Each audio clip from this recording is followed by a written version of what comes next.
नष्टप्रायेषु अभद्रेषु नित्यं भागवत सेवया भगवते उत्तमा श्लोके भक्तिर्भक्ति नष्ट की. Today we are reading from Srimad Bhagavatam, Canto 5, Chapter 9, the Supreme Character of Jad Bharat, verse 1 to 10. Text, first and second. Srila Sukadeva Goswami continued, My dear king, after giving up the body of a deer, Bharat Maharaj took birth in a very pure Brahmana family. There was a Brahmana who belonged to the dynasty of Angira. He was fully qualified with Brahmanical qualifications. He could control his mind and senses. He had studied the Vedic literatures and other subsidiary literatures. He was an expert in giving charity, and he was always satisfied, tolerant, very gentle, learned, and non-envious. He was self-realized and engaged in the devotional service of the Lord. He remained always in a trance. He had 9 equally qualified sons by his first wife, and by his second wife he begot twins, a brother and a sister, of which the male child was said to be the topmost devotee and foremost of saintly kings, Bharat Maharaj. This then is the story of the birth he took after giving the body of a deer. Text 3. Due to his being especially gifted with the Lord's mercy, Bharat Maharaj could remember the incident of his past life. Although he received the body of a Brahmana, he was still very much afraid of his relatives and friends who were not devotees. He was always very cautious of such association because he feared that he would again fall down. Consequently, he manifested himself before the public eye as a madman, dull, blind, and deaf, so that others would not try to talk to him. In this way, he saved himself from bad association.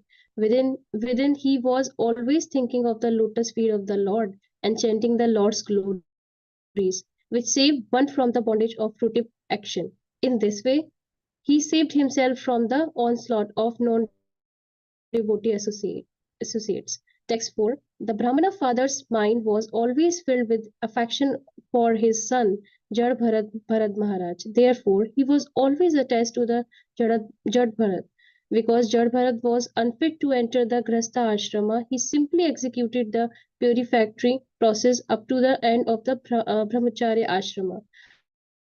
Although Jad Bharat was unwilling to accept his father's instruction, the Brahmana nonetheless instructed him in how to keep clean and how to wash, thinking that the son should be taught by the father.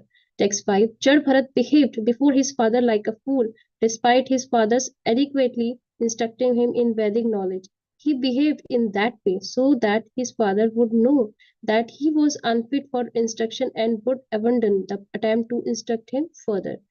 He would behave in a completely opposite way. Although instructed to wash his hands after evacuating, he would wash them before. Nonetheless, his father wanted to give him Vedic instruction during the spring and summer. He tried to teach him the Gayatri Mantra along with Omkara and uh, Vyatri. But after 4 months, his father still was not successful in instructing him. Text 6. The Brahmana father of Jad Bharat considered his son his heart and soul, and therefore he was very much attached to him. He thought it wise to educate his son properly, and being absorbed in his unsuccessful endeavor, and he tried to teach his son the rule and regulation of Brahmacharya, including the execution of the Vedic vows, cleanliness, study of the Vedas, the regulative method, service to the spiritual master, and the method of offering a fire sacrifice. He tried his best to teach his son in this way, but all his endeavors have failed. In his heart, he hoped that his son would be a learned scholar, but all his attempts were unsuccessful. Like everyone, this Brahmana was attached to his home, and he had forgotten that someday he would die. Death, however, was not forgetful. At the proper time, death appeared and took him away. Text 7. Therefore, the Brahmana's younger wife, after entrusting her twin children, the boy and girl, to the elder wife, departed from Patiloka, voluntarily dying with her husband. Text 8. After the father died, the 9 stepbrothers of Jad Bharat, who considered Jad Bharat dull and brainless, abandoned the father's attempt to give Jad Bharat a complete education. The brothers of Jad Bharat were learned in the three Vedas, the Rig Veda, Sam Veda, Yajur Veda, which very much encourage physical activity. The nine brothers were not at all spiritually enlightened in devotional service to the Lord. Consequently, they could not understand the highly exalted position of the Jad Bharat. Text 9 and 10. Degraded men are equally no better than animals. The only difference is that animals have four legs and such men have only two. These two-legged animalistic men used to call a Jad Bharat mad, dull, deaf, and dumb. They mistreated him, and Jad Bharat behaved for them like a madman who was deaf, blind, and dull. He did not protest or try to convince them that he was not so. If others wanted to do something, he acted according to their desires. Whatever food he could acquire by begging or by wages, and whatever came of its own accord, be it a small quantity, palatable, stale, and tasteless, he would accept and eat. He never ate anything from sense gratification because he was already liberated from the bodily conception, which induces one of the accept palatable and unpalatable food. He was full in the transcendental consciousness of devotional service, and therefore he was unaffected by the dualities arising from the bodily conception. Actually, his body was as strong as a bull's, and his lumps were very muscular. He didn't care for winter and summer, wind and rain, and he never covered his body at any time. He lay on the ground and never smeared oil on his body and took a bath. Because his body was dirty, his spiritual effulgence and knowledge were covered just as the splendor of a valuable gem is covered by dirt. He only wore a dirty loincloth, and his scared thread with was blackish. Understanding that he was born in a Brahmana family, people would call him a Brahmana Bandhu and other names. Being thus insulted and neglected by materialistic people, he wandered here and there. Thank you so much, Prabhuji. Hare Krishna. Yeah, thank you so much, Mataji. Hare Krishna. Actually, Mataji, when you're ready, you can start, Mataji.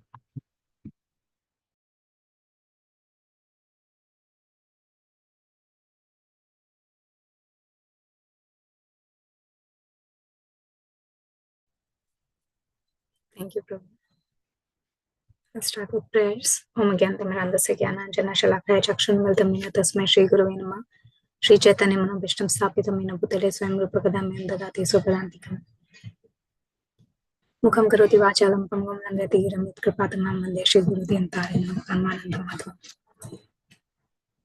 So we're starting a new chapter today, and this is continuation of Bharat Maharaj's story. So we saw how Bharat Maharaj, he became extremely attached. He left everything, and his family and wife, children, his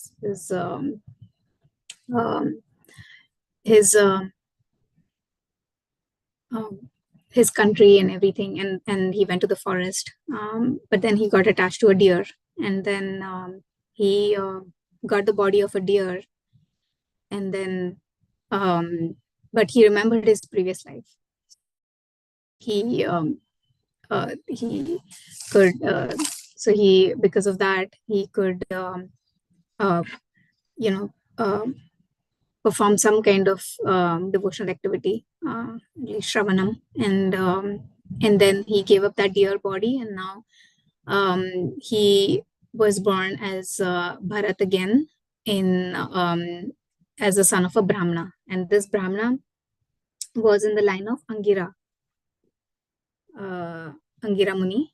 And Angira Muni was, he had two wives. So the first wife, from his first wife, he had 9 children, and they were all very qualified and in all the different Vedas.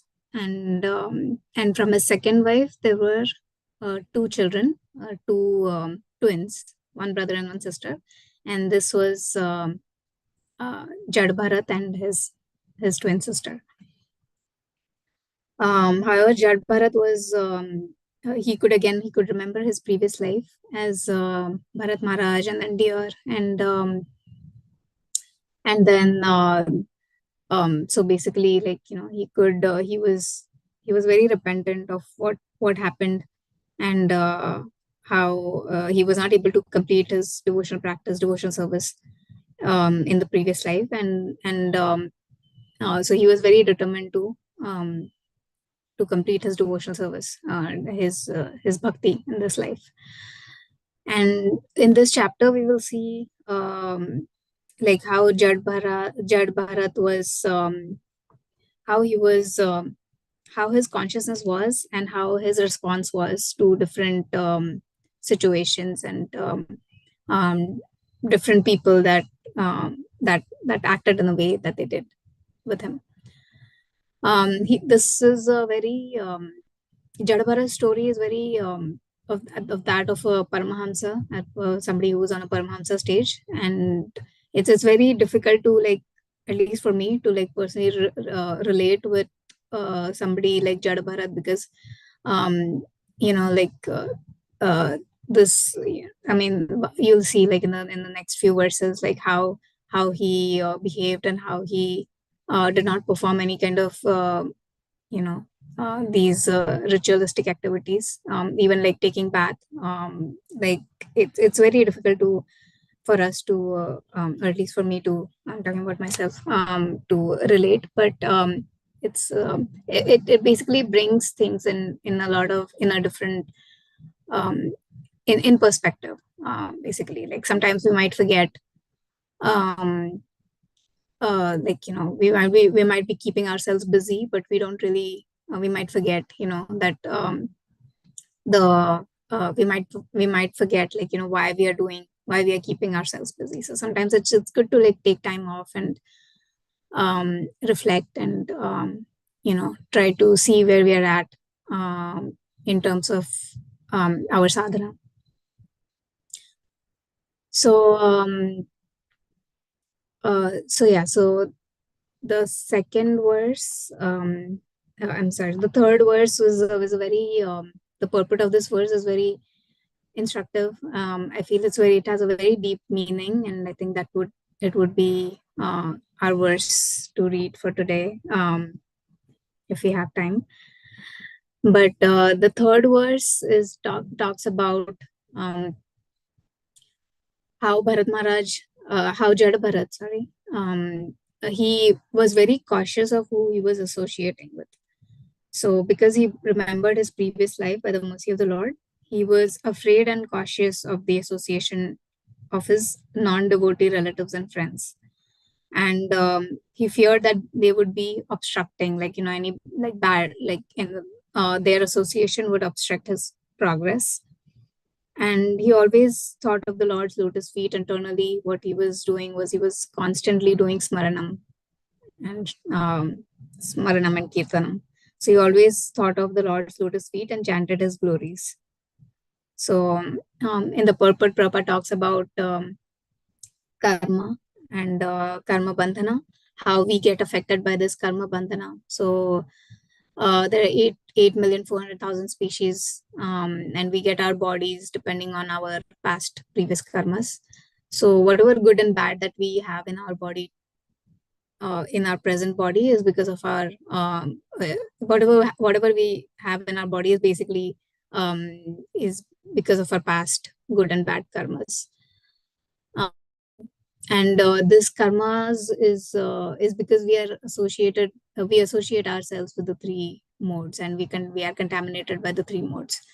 So Jad Bharat, he did not want to associate with the three modes. He was transcendental. He transcended these three modes, and that's what Krishna also says in the Bhagavad Gita, and Prabhupada quotes this in the purport. Mam chu vyabhicharena bhakti yogena sevate sagunan samatitetan brahma bhuyaya kalpate. One who engages in full devotional service, who does not fall down in any circumstance, at one transcends the modes of material nature and comes to the level of Brahman. So this Brahman platform, Jad Bharat was already on this Brahman platform. And therefore, he did not want to associate with anybody because he saw that, the association that he was surrounded with, they were not on that Brahman platform. So his brothers, his relatives, his friends, they were all doing karma kand. And of course, they were very advanced in that sense compared to if we look at the world today. But even then, he did not even want to associate with them. He just wanted to practice pure devotional service and finish his duties. So, and so when Maharaj Bharat took birth as a Brahmana, he was not very interested in the duties of a Brahmana. So, like his brothers. But within, he remained a pure Vaishnava, always thinking of the lotus feet of the Lord. As advised in Bhagavad Gita, Man Mana Bhav Mad Bhakto. This is the only process by which one can be saved from the dangers of repeated birth and death. So Prabhupada says to remain immune from material qualities, one must engage himself in devotional service, Shravanam, Kirtanam, Vishnu Smaranam. So that is the perfection of life. So, and I was thinking about this, and I was actually like I heard one class a few days ago where this devotee was also presenting the same thing, that we should reflect, we should take time off from whatever busy activities that we are involved in, and we should like just do Shravanam, Kirtanam and Vishnu Smaranam, because that is what we'll have to do when we are on our deathbeds. So no matter how much ever active we are today, because of our health and everything, we are able to do so many things. But when we are like on our deathbed, like 70 years old, 80 years old, whatever, we will not be able to do anything, and all that we can do is just Shravanam, Kirtanam, Vishnu Smaranam. So I think that was a beautiful point that I really liked from that class, and I think it's that's what Jada Bharat was doing here, and that's what is mentioned here as well. Prabhupada says that one must engage themselves in devotion service, like Shravanam Kirtanam. This is our core practice of our that should be our core of our devotional activities. And then verses 4 and 5 talk about how his father's Jad Bharat's father's affection for him. So Jad Bharat's father was very attached to Jad Bharat, and he saw that he was not he didn't perform any kind of ritualistic activities and everything. So he thought that he is not fit to enter Grihastha ashram. So he just taught him, like he was just trying to teach him the basics of how to clean himself, how to keep himself clean, and how to perform all these ritualistic activities. But Jad Bharat was not he was not interested in all these things. He was just above all these ritualistic activities, and he was just thinking about the Lord constantly in his mind. He was completely absorbed in devotional service within, and Prabhupada says it was not necessary for him to execute the regulative principles of fruitive activity. So, as also confirmed in Bhagavatam 1:13, one has to satisfy Hari, the Supreme Personality of Godhead. That is the perfection of regulative principles of fruitive activity. So, and then there are some examples from our Bhagavatam itself that, Madhavendra Puri, he says, O regulative principles of Karma Kanda, please excuse me. I cannot follow all these regulative principles. For now, I am fully engaged in devotion service. And same thing, Haridas Thakur also, although he was born in a Brahmin, in a Muslim family, he was not trained in these activities, in the Karma Kanda activities. So, but he was constantly chanting the name of the Lord. So that's why he's called as Namacharya by Chaitanya Mahaprabhu. So like that, we see from these examples that they were all they were all engaged in their minds within themselves, and they were constantly thinking and chanting the names of the Lord. So that made them transcend these karma kanda process and activities. But yeah, Jad Bharat's father was very attached to him, and he tried to teach him. And in fact, in doing that, basically performing his duty as a father, he actually forgot about his own death that was coming, and then his father passed away, and so basically that's his father passed away, and then he was very, but again, when he was teaching him, he was very unsuccessful, because Jad Bharat was not interested in learning from anything, and he was basically even doing the opposite of what his father was trying to teach him. So it's mentioned that he was trying to teach him cleanliness. He was trying to teach him the study of the Vedas, regulative methods, service to the spiritual master, offering a method of offering fire sacrifice, Vedic, how to chant the Vedic mantras, Vedic vows. He tried his best, but all his endeavors failed. And because he wanted him to become a learned scholar like his brothers, but they were all he was unsuccessful.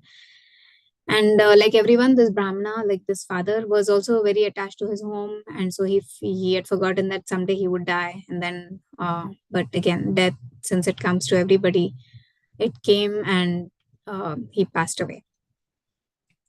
So when he passed away, his second wife, that is Jad Bharat's mother, she also entered the funeral of her husband, and voluntarily. So she also gave up her body like that. And then the stepbrothers of Jad Bharat, they all considered Jad Bharat as very dull and brainless, and they did not do what their father was doing with Jad Bharat, and an education. But so they said, since they were very learned in all the three different Vedas, Rig Ved, Samved, Yajurved, they were not very spiritual like Jad Bharat. So they did not know the ultimate goal of studying these Vedas and scriptures. So they did not understand their brother Jad Bharat's position at all. And the verses 9 and 10 talk about how different people treated Jad Bharat, and what was his response to their treatment. So how external, so people outside Jad Bharat's family, how they considered Jad Bharat as very as if he was mad, he was dull. They used to call him names. They used to call him deaf, dumb, like that. But what did Jad Bharat do? Even though they mistreated him as a madman, and and calling names, he did not try to protest. Jad Bharat did not try to protest or even convince them that he was not mad, or he was not dumb, he was not this. And then others, if they wanted some work to be done, they engaged him. They made him a slave. They made him work for them, and in return they would just give Jad Bharat very unpalatable food stuff. Sometimes they would give them something very very small in quantity, something that was stale, something that was tasteless, but Jad Bharat would never complain, and he would accept, and he would eat it, and he would even relish it. So because he never ate anything for sense gratification, and he was he in fact he even considered this food is very palatable, and he would just eat it. So because he was already liberated, he never ate anything for sense gratification. He was completely out of the bodily concept of life, and this made him accept whatever was needed to keep the body and soul together. And then it says that his body was very strong. He was very muscular, and he didn't care for any dualities like summer, winter, rain, wind. He never covered his body. He just around. He never smeared oil on his body or took a bath. And because his body was very dirty in that way externally, his spiritual effulgence was like kind of covered. So just like a splendor of a valuable, just like a gem is covered by dirt. And he wore dirty clothes, dirty lion cloth, and his sacred thread, his Brahmin thread, was also blackish. And again, like people would insult him, call him names, and yeah. So, but again, he was completely unaffected, and he had no desire to either retaliate or let them know that this is not who he is. He is like how normally people would do. So yeah, he was completely liberated. I guess this Jadabharat's there's some Paramahansas in our line also. Like I was thinking of Vamshidas Babaji Maharaj. He was also